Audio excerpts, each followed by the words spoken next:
क्या world order change हो रहा है? वर्ल्ड ऑर्डर होता क्या है? क्या इस नए वर्ल्ड ऑर्डर में मिडिल पावर्स का जो रोल है वो हमें बढ़ता हुआ नजर आ रहा है? इन सारे सवालों को एड्रेस करने की कोशिश करेंगे हमारी आज की इस वीडियो में।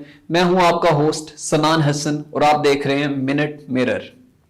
वर्ल्ड ऑर्डर क्या होता है? वर्ल्ड ऑर्डर होता है एक basic rules, norms and principles. ठीक है, कुछ ऐसे नॉर्म्स एंड प्रिंसिपल्स होते हैं जिनके तहत जो रियासतें होती हैं वो अपने रिलेशंस को गवर्न करती हैं। ठीक है, वो किस तरीके से रिलेशंस को गवर्न करती हैं, उसमें सारे रूल्स जो है ना सेट किए जाते हैं, चाहे वो आपकी इकोनॉमी के रूल्स हों, चाहे वो आपकी ट्रेड के रूल्स हों, सारे रूल्स जो हैं वो सेट किए जाते हैं। इन बेसिक प्रिंसिपल्स को आप वर्ल्ड ऑर्डर कहते हो। सवाल ये है कि ये बेसिक प्रिंसिपल्स सेट कौन करता है?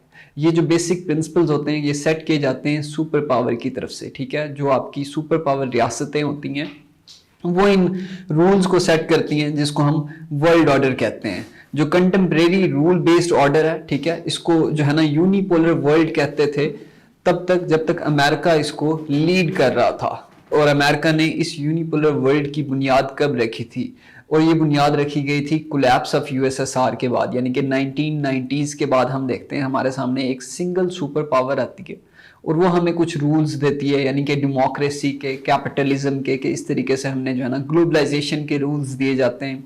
कुछ इदारे बनाए जाते हैं, आईएमएफ, वर्ल्ड बैंक, जो कि पहले भी बनाए गए थे, लेकिन ट्रेड को जो है ना कंटिन्यू करने के लिए डब्ल्यूटीओ बनाई जाती है। सो एक नई तरह का वर्ल्ड ऑर्डर बनाया जाता है अमेरिका की तरफ से। वो यूनिपोलर मूवमेंट जो 1990 से शुरू होती है वो हम देखते हैं कि 2016-17 में उसका डिक्लाइन स्टार्ट हो जाता है। और उसको चैलेंज कौन करता है? ठीक है, उसको चैलेंज करता है चाइना। जब चाइना उसको चैलेंज करना स्टार्ट कर देता है तो 2017 से ऑनवर्ड्स हम लोग देखते हैं कि स्कॉलर्स कहते हैं कि ये यूनिपोलर वर्ल्ड नहीं है बल्कि ये एक बाईपोलर वर्ल्ड है। लेकिन आजकल जब हम आज की डिबेट देखते हैं तो यहाँ पर कहा जाता है कि ये एक मल्टीपोलर वर्ल्ड है, यानी कि इसके काफी सारे सेंटर्स हैं। ठीक है, सवाल यह है कि इस मल्टीपोलर वर्ल्ड में जो मिडिल पावर्स हैं उनका रोल क्या है? ठीक है, पहले क्या होता था, जब भी कोई वर्ल्ड ऑर्डर होता था, जब भी बाइपोलर वर्ल्ड होता था, तो उस टाइम जो बाकी रियासतें होती थी, जो पेरिफेरी कंट्रीज होती थी, जो मिडिल पावर्स होती थी, मिडिल पावर्स वो कंट्रीज होती हैं जिनकी जियो स्ट्रेटेजिक और इकोनॉमिक इंपॉर्टेंस होती है। ठीक है, तो मिडिल पावर्स को जो है ना कंपेल किया जाता था कि आप साइड्स को चूज करें। जैसे हमने देखा कि जो फर्स्ट कोल्ड वॉर चल रही थी बिटवीन यूएसए एंड यूएसएसआर, तो उसमें कंपेल किया गया रियासतों को, कहा गया रियासतों को कि जो है ना आप या तो जो है ना ईस्टर्न साइड की तरफ आ जाएं या फिर वेस्टर्न साइड की तरफ आ जाएं। ठीक है, या फिर आप नॉर्थ की तरफ आ जाएं या साउथ की तरफ आ जाएं। तो उस तरीके से कंपेल किया जाता था कि आप अलायंसेस बनाएं हमारे साथ। और दुनिया जो है हमने देखा कि उस टाइम डिवाइडेड थी जब कोल्ड वॉर चल रही थी।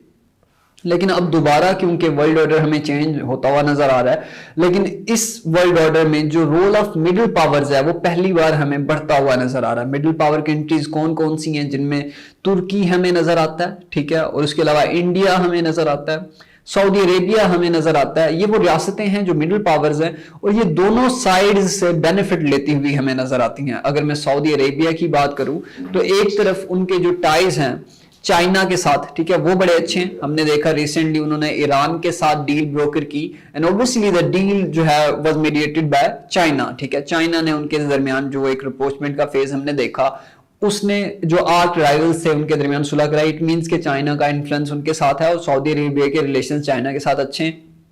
दूसरी तरफ सऊदी अरेबिया के जो रिलेशंस हैं वो अमेरिकन वर्ल्ड के साथ भी अच्छे हैं। हमने देखा जब पिछले साल हमने रशिया यूक्रेन वॉर देखी और उसके बाद हम देखते हैं कि जब प्राइसेस बहुत ज्यादा बढ़ जाती हैं ऑयल की, तो अमेरिका रिक्वेस्ट करता है सऊदी अरेबिया से कि आप जो है ना ऑयल की प्रोडक्शन बढ़ा दो, तो सऊदी की तरफ से ये रिक्वेस्ट रिजेक्ट कर दी जाती है। तो हमें लगा कि शायद ये जो है ना चाइना के ब्लॉक में चले गए, लेकिन ऐसा कुछ नहीं था, क्योंकि वो दूसरी तरफ चाइना के साथ भी टाइज अच्छे कर रहे हैं। उसकी रीसेंट एग्जांपल यह है कि अभी जो वो डील ब्रोकर करने वाले थे हमास इजराइल का, अगर कॉन्फ्लिक्ट ना होता तो उस टाइम जो जेक सुलेमान है वो उनके साथ डील कर रहे थे। और डील यही थी कि जो है ना सऊदी अरेबिया ने ये कहा कि आप मुझे डिफेंस सिस्टम प्रोवाइड करो, ठीक है, मेरे डिफेंस की जिम्मेदारी मुझे दो। अमेरिका अगर ये देता है तो फिर मैं जो है ना इजराइल के साथ नॉर्मलाइजेशन करने के लिए तैयार हूँ। इट मीन्स कि वो हर तरफ जो है ना अपना रोल प्ले कर रहे हैं। दूसरी तरफ इसी सऊदी अरेबिया ने एक प्रिजनर स्वैप अग्रीमेंट के तहत जो है ना रशिया यूक्रेन वॉर में रोल प्ले किया। ठीक है, वहां पे प्रिजनर्स को इन्होंने छुड़वाया।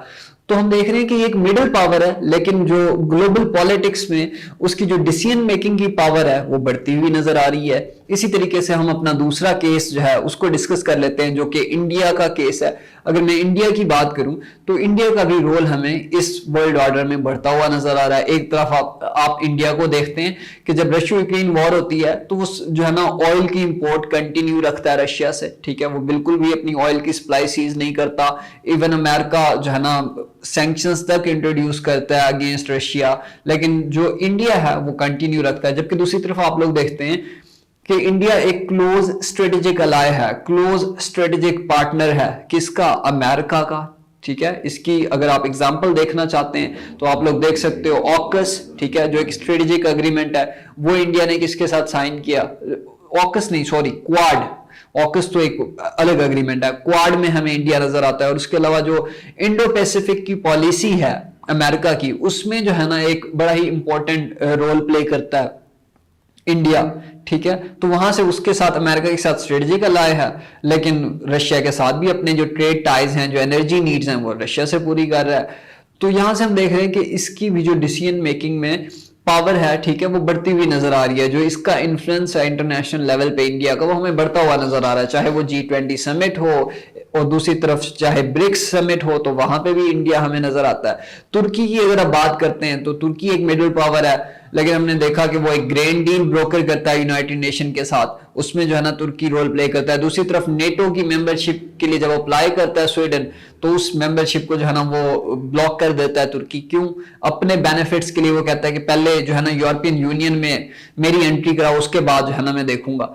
तो यहां से हमें दिख रहा है कि अगला जो वर्ल्ड ऑर्डर आ रहा है उसमें हम ये नहीं देखेंगे कि एक तरफ चाइना है और दूसरी तरफ अमेरिका है, और हम इस तरीके से हमें कुछ भी देखने को नहीं मिलेगा कि जो रियासतें हैं, जो पेरिफेरी कंट्रीज हैं या फिर जो मिडिल पावर्स हैं, ठीक है, they are compelled to choose sides, ऐसा कुछ भी नहीं होगा। इस वर्ल्ड ऑर्डर में जो मिडिल पावर्स हैं उनकी जो इंटरनेशनल लेवल पे डिसीजन मेकिंग है, उनका जो रोल है वो हमें बढ़ता हुआ नजर आ रहा है।